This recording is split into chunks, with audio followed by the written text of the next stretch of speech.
नमस्कार, Bihar news today देख रहे हैं आप और मैं हूं श्रुति चौबे आपके साथ। बिहार की राजनीति में एक बार फिर परिवारवाद की बहस तेज हो गई है। इस बार चर्चा के केंद्र में है केंद्रीय मंत्री उपेंद्र कुशवाहा। सवाल ये उठ रहा है कि क्या अपने बेटे दीपक प्रकाश के पॉलिटिकल करियर के लिए कुशवाहा अपनी राज्यसभा सदस्यता तक गंवाने को तैयार है, या फिर इस बार वो भाजपा के खिलाफ बागी तेवर अपनाएंगे। आइए जानते हैं पूरा माजरा। बिना कोई चुनाव लड़े बिहार में मंत्री पद की शपथ लेने वाले उपेंद्र कुशवाहा के बेटे दीपक प्रकाश इस बार भाजपा कोटे से विधान परिषद जा सकते हैं। बीजेपी उन्हें मंगल पांडेय की जगह खाली हुई सीट पर विधान परिषद भेजेगी। इस पर दोनों पार्टी के नेताओं के बीच लगभग सहमति बन गई है, लेकिन पूरी सहमति के बाद अब चर्चा इस बात की शुरू हो गई है कि क्या बेटे की खातिर उपेंद्र कुशवाहा अपनी राज्यसभा सदस्यता गंवा देंगे। क्या अप्रैल के बाद वह किसी सदन के सदस्य नहीं रहेंगे। उपेंद्र कुशवाहा को भाजपा ने लोकसभा चुनाव 2024 में हार के बाद विवेक ठाकुर की जगह राज्यसभा भेजा था। उनका कार्यकाल अप्रैल 2026 में पूरा हो रहा है और भाजपा के सूत्रों की माने तो पार्टी उन्हें रिपीट करने के मूड में नहीं है। लोकसभा चुनाव के दौरान हुई थी विधान परिषद की एक सीट की डील। दरअसल उपेंद्र कुशवाहा और बीजेपी के बीच विधान परिषद की एक सीट की डील लोकसभा चुनाव 2024 के दौरान हुई थी। उस समय कुशवाहा से लोकसभा की एक सीट के साथ विधान परिषद की एक सीट देने का वादा किया गया था। लोकसभा का चुनाव उपेंद्र कुशवाहा काराकाट से लड़े, लेकिन हार गए। इसके लिए पवन सिंह फैक्टर को सबसे बड़ा कारण माना गया।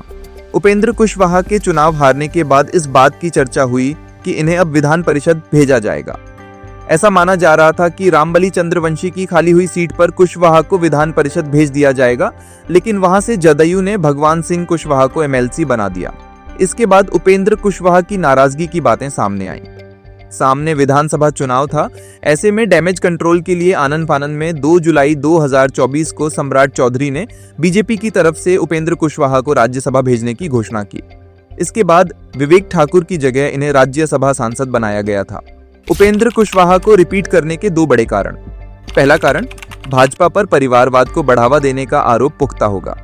बिहार विधानसभा चुनाव में परिवारवाद एनडीए के लिए सबसे बड़ा मुद्दा बना रहा। इसमें सबसे आगे उपेंद्र कुशवाहा और जीतन राम मांझी का नाम आता है। एक तरफ जीतन राम मांझी ने अपनी पार्टी से बहू और समधन को टिकट दिया, तो वहीं दूसरी तरफ उपेंद्र कुशवाहा ने पहले अपनी पत्नी स्नेहलता को विधानसभा का टिकट दिया। इसके बाद अचानक अपने बेटे का नाम मंत्री पद के लिए आगे बढ़ा दिया। उनकी पत्नी विधायक थी, लेकिन बेटा किसी भी सदन में नहीं था। अगर भाजपा अब उपेंद्र कुशवाहा को दोबारा राज्यसभा भेजती है तो विपक्ष को परिवारवाद के मुद्दे पर हमला करने का एक और मौका मिल जाएगा। दूसरा कारण, भाजपा अपने किसी कार्यकर्ता को सेट करना चाहेगी। उपेंद्र कुशवाहा को भूमिहार यानी कि सवर्ण कोटे की सीट से राज्यसभा भेजा गया था। अब विधानसभा में उपेंद्र कुशवाहा की स्थिति मजबूत हो गई है। ऐसे में भाजपा इस सीट पर एक बार फिर से अपने किसी जमीनी कार्यकर्ता को राज्यसभा भेजना चाहेगी। जदयू ने भी उपेंद्र कुशवाहा के लिए बंद कर दिए हैं सभी रास्ते। उपेंद्र कुशवाहा के लिए सबसे बड़ी टेंशन वाली बात यह है कि उनके पास अब सिर्फ भाजपा का ही सहारा है, क्योंकि चुनाव के वक्त सीट बंटवारे को लेकर जब मामला बिगड़ा था तब जदयू ने साफ कह दिया था कि उनका गठबंधन केवल भाजपा से है। बाकी तीनों सहयोगियों को भाजपा लाई है, तो उनको सेटल करने की जिम्मेदारी भी भाजपा की ही है। उपेंद्र कुशवाहा इस वक्त राजनीतिक दोराहे पर खड़े हैं। एक तरफ बेटे को राजनीति में स्थापित करने की चाह, तो दूसरी तरफ खुद की राजनीतिक उपयोगिता बनाए रखने की चुनौती।